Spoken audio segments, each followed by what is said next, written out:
Hey there, Genesis International College students. Welcome to this explainer. This is going to be your definitive summary guide for Topic 1, Plan and Prepare. We're zeroing in on how to totally master your prep work before you even think about picking up your tools. Let's get into it. You know, as a Genesis student, you already live by the motto, learn, grow, evolve. And when it comes to painting and decorating, evolving those skills really means understanding one crucial thing. A flawless commercial finish?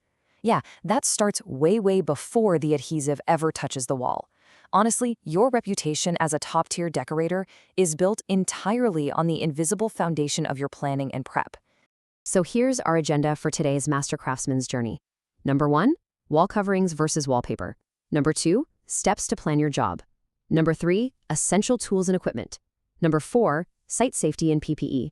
And number 5, material compatibility and prep. All right, Section 1, wall coverings versus wallpaper, setting the baseline. So let's look at the difference here. Standard domestic wallpaper is, relatively light and forgiving. But commercial wall coverings, they're a completely different beast. They are literally engineered to be stronger and way more durable, mostly because they're used in high-traffic commercial settings. And because of that extra weight and toughness, they demand a much more rigorous prep process. You just can't treat a heavy commercial vinyl the same way you treat some delicate paper in a residential bedroom. It just won't work. Moving on to Section 2. Steps to plan your job, the blueprint. Okay, what's the exact chronological process when you get a new work order? Well, the crucial thing is sticking to this exact sequence. First, you've got to read and actually understand your work instructions and specs. Second, identify your quality requirements. And remember, for commercial work, you've got to strictly follow the National Construction Code, the NCC. Third, calculate your materials accurately. That's going to keep you working efficiently and drastically cut down on waste. And fourth, physically inspect the site for hazards and figure out the exact surface prep you need. Let me tell you, skipping even one of these steps, absolute recipe for disaster. And hey, speaking of avoiding disasters, your planning phase has to include thoroughly inspecting your materials the exact moment they arrive on site. You must always, and I mean always, check your batch numbers, your die lots, production dates, and keep a really close eye out for any shading differences. Seriously, missing even a tiny inconsistency in die lots across different rolls, that will completely ruin the final look once it's up on a massive, well-lit commercial wall. You want to catch that on the floor, not on the wall.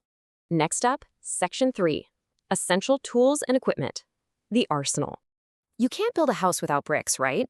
Breaking your gear down into categories just ensures you don't forget anything critical.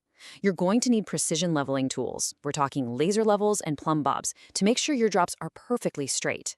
Then cutting and smoothing tools like trim guides, broad knives, and seam rollers. Obviously, you'll need application gear like your specialized paste brushes. And finally, access equipment.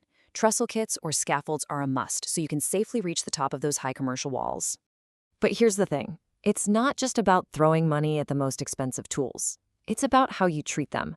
Having good gear is literally only half the battle. You've got to keep your trowels, your scrapers, smoothers, and brushes meticulously clean and in top working order. Think about it. Dried paste stuck on a smoother or using a blunt knife blade, that will absolutely destroy an expensive piece of commercial vinyl in seconds. Let's roll into Section 4, Site Safety and PPE, the safe zone. Maintaining excellent WHS practices is just non-negotiable. Think back to your hierarchy of controls from our earlier modules. When you're planning your prep, especially if you know you're going to be doing a ton of sanding to get those substrates perfectly smooth for the heavier coverings, using the right PPE is absolutely critical. High-quality dust masks and safety goggles, they're not just friendly recommendations. They are your primary defense against breathing in harmful particulates or getting a nasty eye injury on site. But safety goes way beyond just throwing on a mask, right? You have to guarantee your work area has adequate lighting. And that's not just to stop you from tripping over, it's so you can spot even the tiniest surface defects during your prep. You also need to set up clear signs and barricades. That stops random people from wandering into your workspace, and it protects your beautifully hung, super expensive wall coverings from getting bumped or damaged while the adhesive is drying. Oh, and always tag out any faulty electrical equipment the second you spot it. Actually, if you take away just one cardinal rule from this whole safety and planning section, please let it be this quote right here. Always review the manufacturer instructions before beginning work. Seriously, never assume you know exactly how a new tool operates or how some new chemical primer is going to react. Read the specs. That way, you're not compromising your safety, your tools, or your premium materials. Okay, our final stop, Section 5, Material Compatibility and Prep, the foundation. So here we are at the physical foundation of your work. As we've seen on actual job sites time and time again, failing to clean, sand, and properly prep the substrate is literally the #1 cause of disastrous finishes. If you cut corners here, the result is basically unavoidable. Bubbling, terrible blistering, and the heavy wall covering just straight up failing to stay attached to the wall. All the smoothing and rolling in the world is not going to fix a badly prepped wall underneath.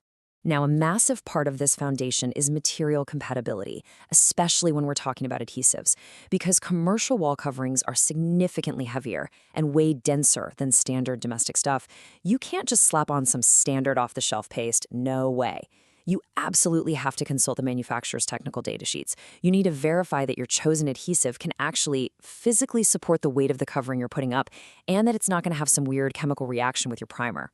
So before you grab your tools, mix your paste, and step onto that site, I really want you to ask yourself one critical question.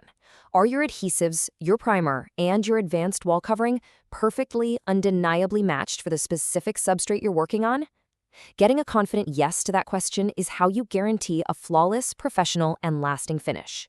The kind of finish that truly reflects the skills of a Genesis master craftsman. But it kind of makes you wonder, if this is just the prep work, what kind of invisible challenges are waiting for you once you actually start hanging the vinyl? Well, you'll have to stay tuned for our next explainer when we dive into application. See you then.